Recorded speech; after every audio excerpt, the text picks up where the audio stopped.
오늘은 어느덧 스가랴 강해의 12번째 시간입니다. 또 11번째 장을 우리가 또 살펴볼 텐데요. 우리는 지난 시간 10장을 통해서 이제 구원을 베푸실 하나님의 은혜에 대해 함께 나눴습니다. 9장부터 10장까지 이어지는 이 구원의 선포를 함께 살펴보면서 이제 얼마 남지 않은 스가랴의 마지막 장까지 구원의 선포로 가득할 것만 같았지만 이 오늘 11장에서는 다시 조금은 어두운 분위기를 좀 풍기는 것 같습니다. 우리가 함께 읽었던 것처럼 이 11장은요, 하나님의 진노와 이스라엘 백성들의 죄악으로 가득 차 있기 때문입니다. 포로기 이전의 삶을 살아갔던 죄악으로 가득했던 이스라엘 백성들의 모습이 포로기 이후의 이스라엘 백성들의 삶의 모습에서도 크게 다를 바가 없었다라는 것이죠. 아니 어쩌면 오히려 더 타락한 모습들이 있었는지도 모르겠습니다. 그래서 오늘 말씀을 통해 또 하나님께서 우리에게 어떤 메시지를 주시고자 하시는지 마음 다해 함께 나누기를 원합니다. 오늘 본문의 시작인 1절부터 3절의 소 제목은요, 요단의 자랑이 쓰러지다입니다. 이러한 제목은요, 이방 나라들을 향한 하나님의 심판의 메시지를 담고 있습니다. 우리 1절 말씀 함께 읽어보도록 하겠습니다. 레바논아, 내 문을 열고 불이 내 백향목을 사르게 하라. 아멘. 이 레바논의 백향목이라는 것은요, 우리들에게 조금은 익숙한 지명과 또 나무입니다. 무엇입니까? 솔로몬 시대에 솔로몬 왕이 그의 왕궁과 그 다음에 예루살렘 성전을 무엇으로 지었습니까? 이 레바논의 백향목으로 지었습니다. 특별히 이 레바논의 백향목은요, 이 고대 근동에서 진전이나 또 궁전을 짓는 재료로 최고의 목재로 취급받았던 나무입니다. 그때 당시에 많은 이들이 신의 선물이다라고 칭송할 정도로 최고의 재료였는데요. 또 이 레바논이라는 지역 역시요, 높은 산맥으로 이루어져 있기 때문에 성경에서는 자주 레바논을 누군가의 교만함을 상징할 때 주로 사용하고는 합니다. 이러한 레바논의 또 백향목은 사람들에게 있어서, 이방 민족들에게 있어서 최고의 영광스러운 것, 그의 교만한 어떤 상징적인 것들을 의미합니다. 그런데 오늘 1절에 그것들을 하나님께서 어떻게 하십니까? 모두 불에 다 사라져버리게 하십니다. 이어지는 2절은요, 잣나무여 곡할지어다, 바산의 상수리 나무들아 곡할지어다 라고 이야기합니다. 이 잣나무와 상수리 나무는요, 석류와 대추여자와 그리고 포도나무와 함께 생명을 상징하는 나무 가운데 하나였습니다. 또 이 잣나무와 상수리 나무는요, 성경에서 강력한 힘을 지닌 통치자나 또 세력을 상징할 때도 사용되었던 나무들이었습니다. 그런데 이러한 나무들이 어떻게 됩니까? 그 생명력을 잃게 되고 그 권세와 그 힘을 다 잃게 되고 곡하게 된다라고 본문은 기록합니다. 이 나무라는 이미지를 통해서 하나님께서 이방 나라들이 자신의 영광같이 여겼던 것, 자신의 교만함이 상징이었던 그 모든 것들을 한순간에 죄로 만들어 버리시겠다라고 이야기하고 계시는 것입니다.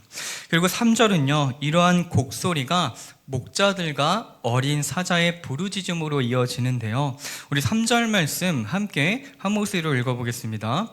목자들의 곡하는 소리가 나며 그들의 영화로운 것이 쓰러졌음이로다. 어린 사자의 부르짖는 소리가 나며 이는 요단의 자랑이 쓰러졌음이로다. 아멘.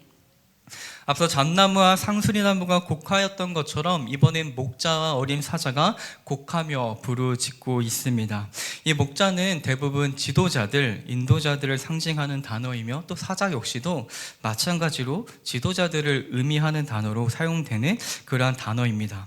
그들의 영화로운 것들이 지금 쓰러졌고 그들의 요단의 자랑이 쓰러져 곡하고 부르짖고 있다라고 이야기합니다.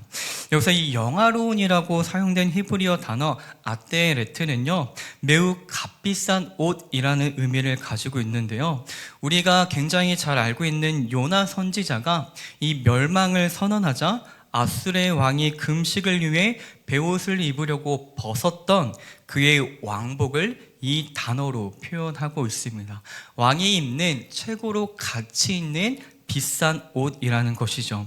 그리고 이 요단의 자랑이라는 것은요, 이 요단에는 사시사철 마르지 않는 강이 흐르며 또 푸른 목장과 푸른 나무들이 무성했었는데 이 강이 메말라 버림으로 말미암아 그들의 자랑이었던 이 초장과 나무들이 다 메말라 버린다라는 것입니다. 그들의 영화로운 것, 그들의 자랑이었던 그 모든 것들이 한순간에 죄로 변해버리는 모습을 통해 하나님께서 이방 나라들을 어떻게 심판하실지를 보여주고 계신 것이죠. 그런데 이렇게 이방의 심판으로만 끝나면 너무나도 좋았을 11장은요 4절부터는 이 심판이 이스라엘을 향해 흐르고 있음을 보여줍니다. 4절은 이렇게 시작합니다. 여호와 나의 하나님이 이르시되 너는 잡혀 죽을 양떼를 먹이라. 아멘. 하나님께서 지금 누구에게 명령하고 계시는 것입니까? 스가랴 선지자에게 명령하십니다. 양을 먹이라는 것이죠. 우리는 이 양을 먹이라는 문장이 낯설지 않습니다. 왜냐하면 예수님께서 부활하시고 그의 사랑하는 제자 베드로에게 가셔서 내가 나를 사랑하느냐? 라고 3번 물으신 다음에 반복적으로 하셨던 말씀이 무엇이죠? 내 양을 먹이라입니다. 훌륭하십니다. 내 양을 먹이라 라고 이야기하셨던 이 말은요, 양들을 단순히 풀을 뜯기라 라는 것이 아니라 그들이 진정으로 필요한 영의 양식인 말씀을 공급해 주라 라는 것입니다. 곧 선한 목자로서의 역할을 감당하라 라는 것이죠. 그런데 이 스가랴 선지자가 감당해야 하는 이 양떼들을 수식하는 단어가 있습니다. 뭡니까? 잡혀 죽을 양이라는 것이죠. 잡혀 죽을 양이란 어떤 존재일까요? 5절 말씀 가운데에 그 뜻이 있는데요. 우리 함께 5절을 읽어보도록 하겠습니다. 사들인 자들은 그들을 잡아도 죄가 없다 하고 판 자들은 말하기를 내가 부유하게 되었은즉 여호와께 찬송하리라 하고 그들의 목자들은 그들을 불쌍히 여기지 아니하는도다. 아멘. 잡혀 죽을 양들이란 이미 팔려버린 양들을 의미하는 것입니다. 누군가는요 이미 이 양들을 사들였습니다. 그래서 양들을 사들인 이들은 이 양을 죽여도 죄가 없다라고 주장을 하는 것이죠.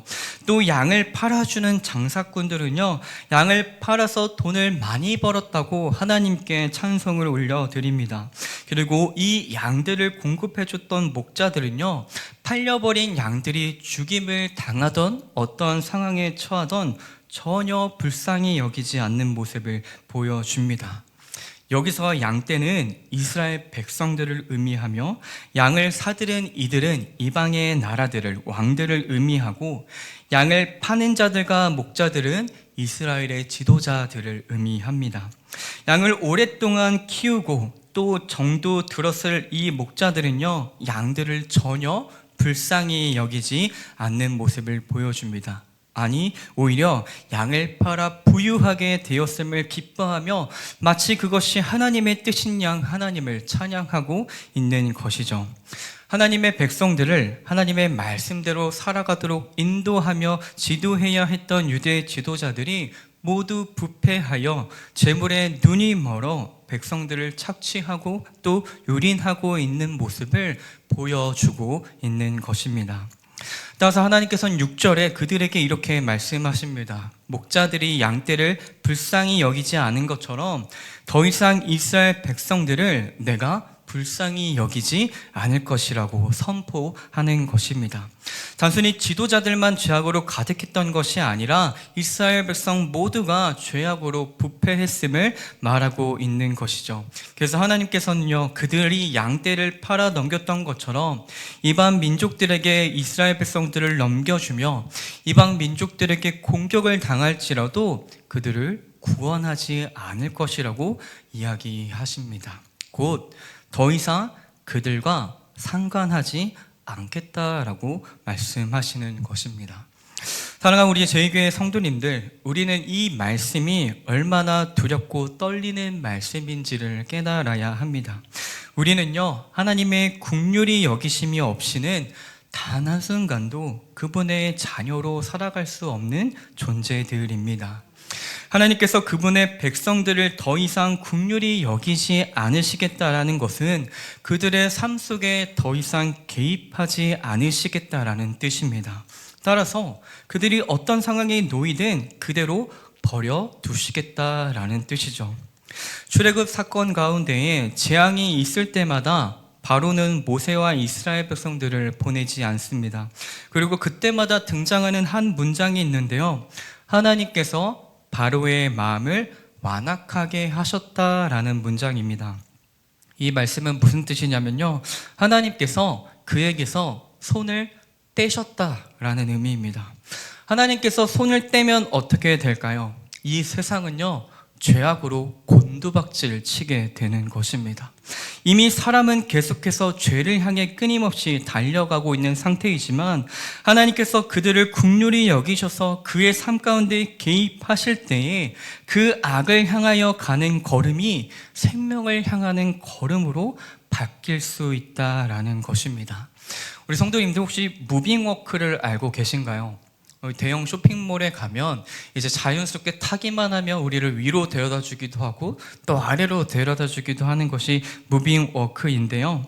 세상은 마치요, 죄의 무빙워크와 같아서 우리들이 하나님이 우리를 잡아주시지 않으면 우리들이 죽음을 향해 이 죄의 무빙워크를 타고 향하게 된다라는 것입니다.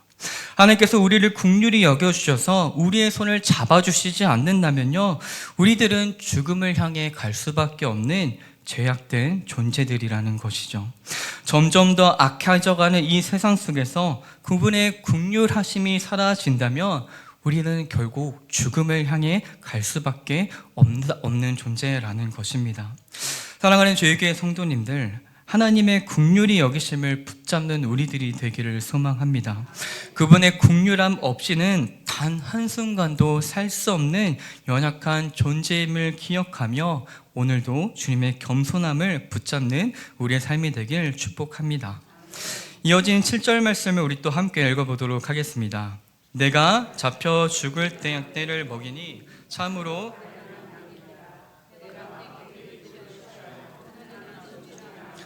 하나는 연합이라 하고 양떼를 먹일세. 아멘. 하지만 하나님께서는 또 여전히 우리를 사랑하셔서 또 우리를 긍휼히 여기셔서 다시 한번 기회를 주십니다. 선한 목자가 2개의 막대기를 사용합니다. 무엇과 무엇인가요? 은총과 연합이라는 막대기입니다. 이 은총이라는 것은요, 하나님께서 언약에 근거하여 그분의 백성들에게 자비와 구원을 베풀어 주실 때 사용되는 단어입니다. 또 이 연합이라는 단어는요, 유다와 이스라엘이 하나됨을, 곧 회복을 상징하는 표현입니다. 진정한 선한 목자가 이 은총과 연합이라는 막대기를 통해서 곧 잡혀 죽을 양들을 목양합니다. 그리고 8절에 이 선한 목자가 목양하는 이 한 달이라는 짧은 기간 가운데에 3명의 목자를 제거했다라고 이야기합니다. 그들은 하나님의 마음에 합하지 않은 자들이었고 그들 역시 하나님을 미워하였던 자들인데요. 이 세 목자에 대한 해석이 저마다 분분하지만 오늘 우리는 이 11장의 맥락 가운데에 그들을 부패한 이스라엘의 지도자로 한번 보도록 하겠습니다. 이스라엘의 대표적인 3가지 지도자의 직분이 있습니다. 뭔가요? 왕, 제사장, 그리고 선지자였습니다.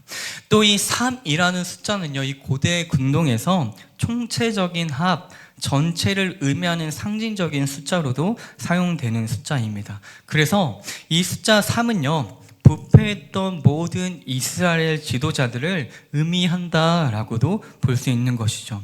선한 목자가 은총과 연합이라는 막대기로 하나님의 백성들을 다스리시며 부패한 지도자들을 제거해 주셨습니다. 하지만 여전히 그들은 부패하였고 끊임없이 죄악을 향해 나아가는 것이죠. 그래서 9절에 하나님께서는 다시 한번 그분의 긍휼을 거두실 것을 선포합니다. 9절에서 목자는 이 양떼들의 목양을 포기합니다. 목자가 목양을 포기할 때에 이 양떼들에게는 3가지 무서운 현상이 나타나는데요. 첫 번째는요, 죽을 자를 죽도록 내버려 두신다라는 것입니다. 심각한 질병에 걸린 자들에게, 이 목자의 간호와 돌봄이 있으면 나을 수도 있었던 자들에게 더 이상 목양을 하지 않겠다라는 것입니다. 죽도록 내버려 두겠다라는 것이죠. 두 번째로, 망할 자는 망하도록 내버려 두겠다라고 하십니다. 이 목자의 보호와 인도함이 있었으면요, 망하지 않을 수도 있었던 이 약한 양떼들을 더 이상 목양을 하지 않으므로 그들이 그냥 망하도록 내버려 두시겠다라는 것입니다. 마지막으로, 나머지는 서로 살을 먹도록 내버려 두신다라고 말씀하십니다. 양들은 기본적으로 풀을 뜯어먹는 초식 동물입니다. 그런데 이 양들이 지금 어떻게 한다고요? 서로의 살점을 뜯어먹는다라는 것이죠. 하나님이 만드셨던, 하나님이 바라셨던 그 모습을 잃어버리고 타락할 대로 타락해버려 변질되어 버린 이스라엘 백성들의 모습을 여실히 보여주는 표현입니다. 자신들의 악한 본성 때문에 서로를 죽이고 그 살을 먹는 잔인한 장면을 보여주고 있는 것이죠. 그런데요, 놀랍게도 이러한 모습은 포로기 이전에도 이미 기록되어 있는 모습입니다. 미가서 3장 1절부터 3절은요, 이렇게 기록합니다.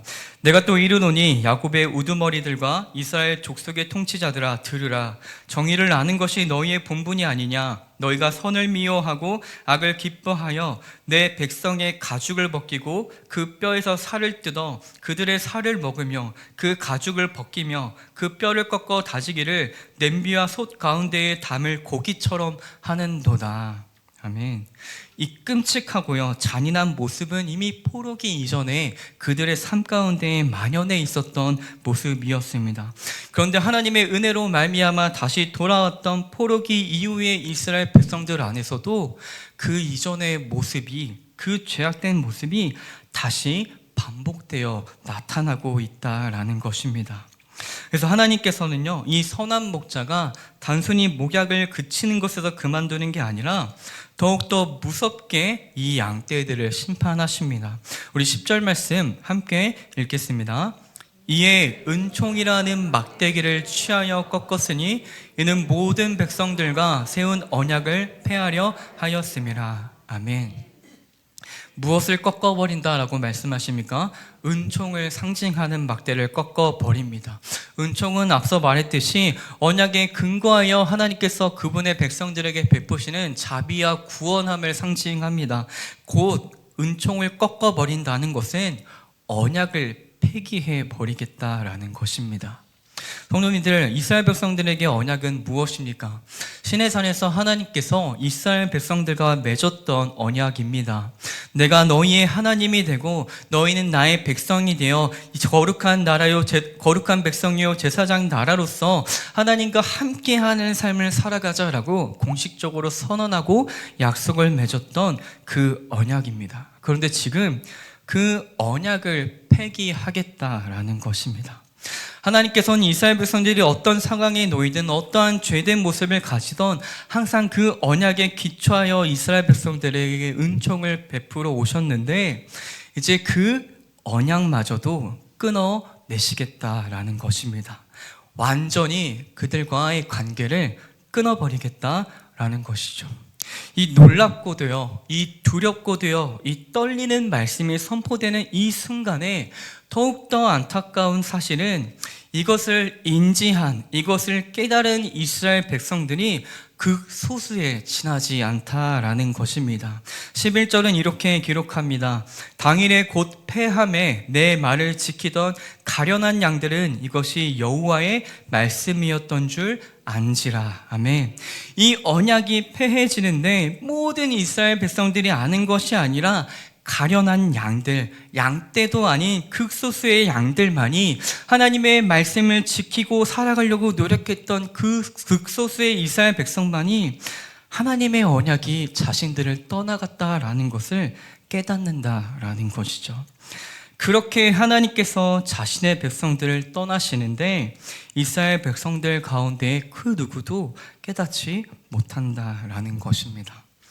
자신의 백성들을 떠나시면서 이 선한 목자는 또 이렇게 말합니다.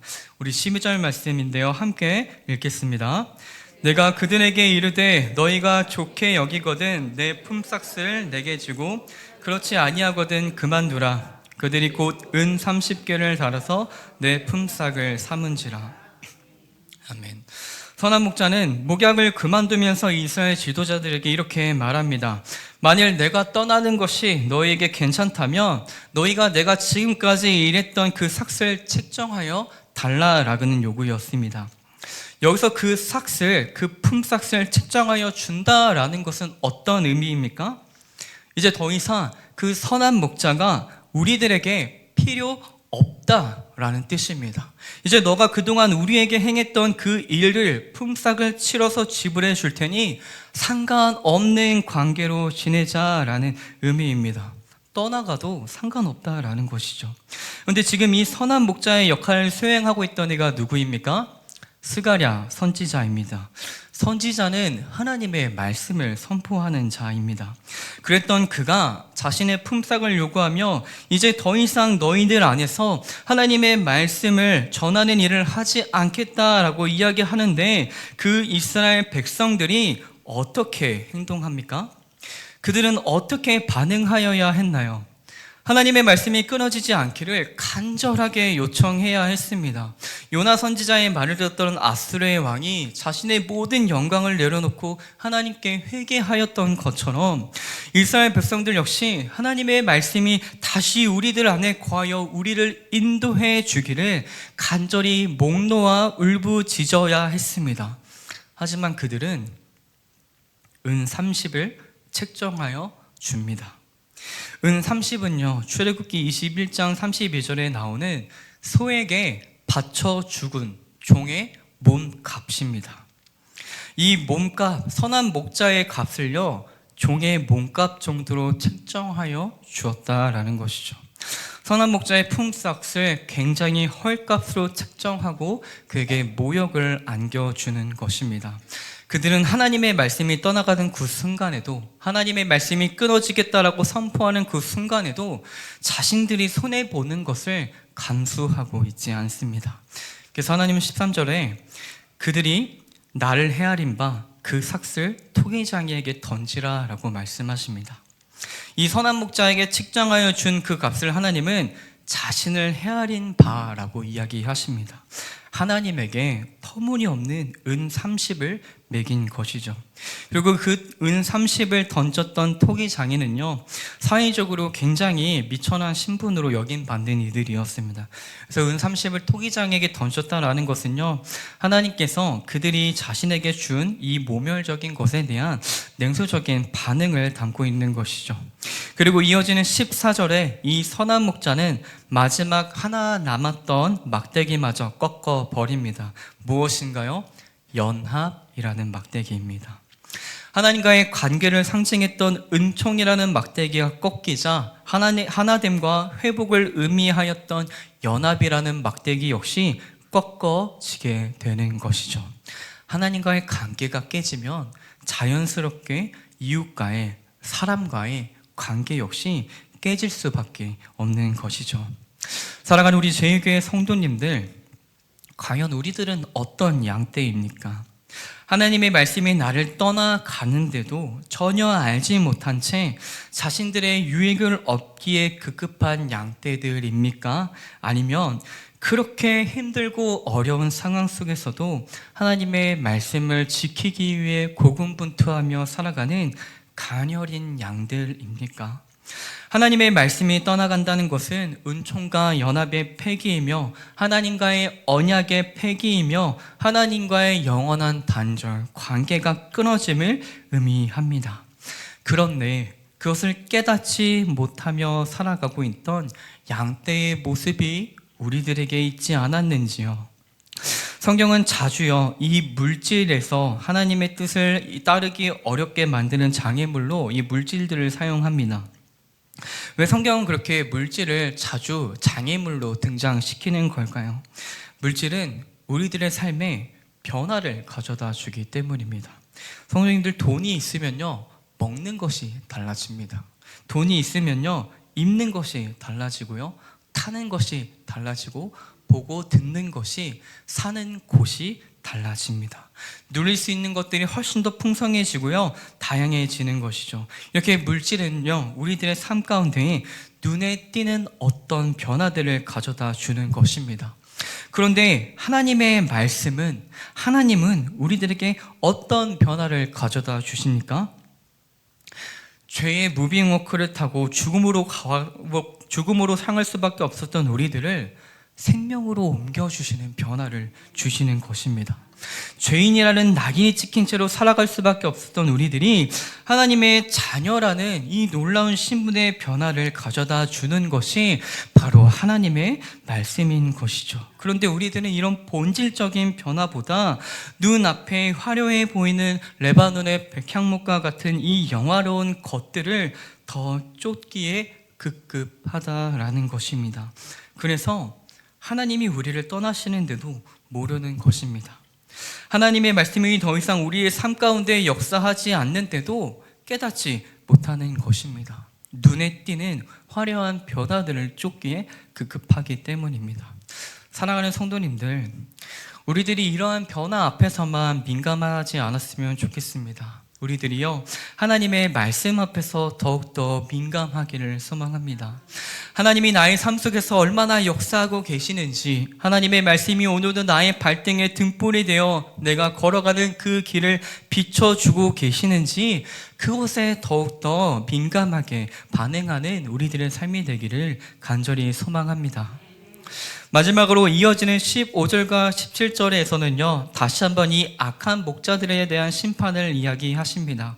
15절에서 하나님은 어리석은 목자들의 기구를 빼앗아 그들이 다시는 목자의 일을 할 수 없도록 만드십니다. 그리고 16절에는 한 목자를 일으켜 세우시는데, 사꾼 목자로 그동안 이스라엘의 지도자들이 자신의 양떼들에게 했던 똑같은 곤욕을 겪도록 하십니다. 그리고 마지막 17절에 팔이 있었으나 눈이 있었으나 목자의 역할을 잘 감당하지 못했던 그들의 팔을 마르게 하시고 눈을 멀게 하셔서 이젠 그들이 원해도 그 목자의 역할을 할 수 없도록 만들어 버리십니다. 그렇게 무서운 심판의 선언으로 이 11장이 끝이 납니다. 우리들이 함께 살펴본 이 11장의 분위기와 내용이 어떠합니까? 이스라엘의 극악무도한 죄악과 하나님의 엄중한 심판으로만 가득 차만 있어 보입니다. 그런데요, 이러한 심판 속에서도요, 우리의 하나님께서는 여전히 우리를 사랑하셔서 그분의 그 구속의 사역을 놓지 않고 계심을 우리는 발견할 수 있습니다. 우리 12절에서 선한 목자의 품삯을 유대 지도자들은 얼마로 책정합니까? 은 30입니다. 이 은 30은 우리들에게 굉장히 익숙하고 한 가지 사건을 떠올리게 만듭니다. 무엇인가요? 네, 가룟 유다가 예수님을 넘겨주기로 하고 받은 그 값이 바로 은 30이었습니다. 이 유대 지도자들이 자신들을 위해 이 땅에 오신 메시아이신 예수님에게 매긴 값이 은 30이었습니다. 그 헐값으로 노예의 몸값 정도로 메시아이신 예수님의 값을 치렀다라는 것이죠. 그렇게 예수님이 잡혀가시는 모습을 본 유다는 자신이 잘못했음을 깨닫고 은 30을 그 종교 지도자들에게 갖다 주지만 그들이 받아주지 않습니다. 그러자 그는 그것을 그냥 성전에 둔 채로 나아가 나무에 목을 매달아 죽고 맙니다. 그리고 유대 지도자들은 이 은 30을 어떻게 합니까? 핏값이라고 하여 토기장에 밭을 사고 나그네들의 묘지로 삼아 버립니다. 가장 미천한 신분이었던 토기장이 또 나그네들의 묘지로 만들어버리는 이 예수님의 몸값을 마지막까지 가장 가치 없어 보이는 곳에 그들은 사용한다라는 것이죠. 끝까지 예수님을 모욕하는 것입니다. 그런데 하나님은요, 이 일을 통해 무엇을 이루십니까? 하나님의 우리를 향하신 구원의 계획을 이루어내고야 마십니다.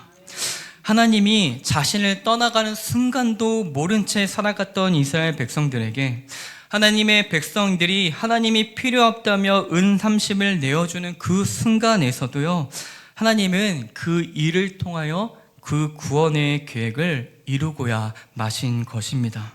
사랑하시되 끝까지 사랑하신 것이죠. 우리의 예수님께서 그러하셨습니다. 제자들과 마지막 만찬을 가지시기 위해서 함께 마련한 그 자리 가운데에 제자들은 다툼을 벌입니다. 무슨 다툼이 벌어지나요? 누가 더 큰지, 누가 더 높은 곳에 앉을지, 누가 예수님 보좌 우편에 앉을지에 대해서 논쟁을 벌입니다. 마지막 그 순간까지 어리석고 나약한 모습을 보여주는 것이죠. 그런 그들 앞에서 예수님이 어떠한 모습을 취하십니까? 겉옷을 벗으시고 허리에 띠를 두르시고 대야를 가져오셔서 제자들 한 명 한 명의 발을 씻기셨습니다. 그 안에는요, 가룟 유다 역시 포함되어 있었습니다. 가룟 유다뿐만 아니라요, 사실 그 발 씻김을 받았던 모든 제자들이 잠시 후 예수님이 잡혀가실 때에 예수님을 버리고 모두 다 도망했던 자들입니다. 그럼에도 불구하고 예수님은 사랑하시되 끝까지 사랑하셨습니다. 암흑과 같은 시대 속에서도요, 하나님의 말씀을 지키려고 애썼던 가련한 양들을 하나님은 가만히 버려두지 않으시고요, 굽어 살펴 그들을 구원해 내셨다라는 것입니다. 그렇게 우리들은 이 자리에 있게 되었습니다. 사랑하는 제육의 성도님들, 이제 말씀을 정리하도록 하겠습니다. 우리들은 그분의 긍휼히 여기심으로 말미암아 이 자리에 있습니다. 점점 더 짙고 어두워지는 죄악을 향해 가는 세상에서 예수님께서 우리의 손을 붙잡고 세상과 다른 방향으로 걸어갈 수 있게 해주셨습니다. 때때로 우리들은 이 사실을 너무나도 자주 잊고 사는 것 같습니다.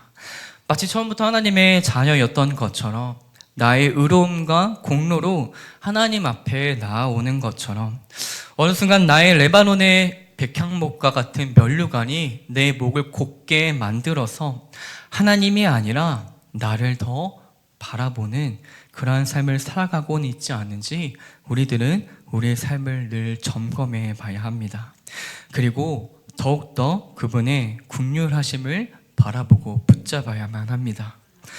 또한 순간적으로 나의 삶의 변화를 가져다 주는 것들에 현혹되어 영원한 죽음에서 영원한 생명으로 옮겨주신, 죄인에서 거룩한 백성으로 변화시켜 주신, 사망의 종로를 타던 우리를 하나님의 자녀로 삼아주신 그 하나님을 놓치고 살아가지는 않는지, 하나님의 말씀의 등불을 따라 걸어가고는 있는지 늘 우리의 걸음걸음을 살펴봐야 합니다. 이제 다음 주면 종려주일과 또 고난주간을 맞이하게 됩니다. 창조주께서 우리를 사랑하신다는 이유 하나만으로 피조물이 되어주셨고 우리들의 모든 죄의 값을 감당하셔서 십자가에 달려 돌아가심으로 그 사랑을 온전히 이루어내셨습니다. 그 사랑을 우리들이 더욱더 깊이 묵상하는 한 주간이 되었으면 좋겠습니다. 그 시간들을 결코 가벼이 보내지 않는 우리들이 되었으면 좋겠습니다. 나의 인생에 찾아오는 수많은 변화 가운데에 그 무엇과도 비교할 수 없는 가장 값진 변화를 가져다 주신 예수 그리스도를 마음속 깊이 묵상하며 그분의 흔적들로 가득한 한 주간의 시간들을 보내는 우리들의 복되고 귀한 삶이 되기를 주님의 이름으로 축복하고 소망합니다. 아멘.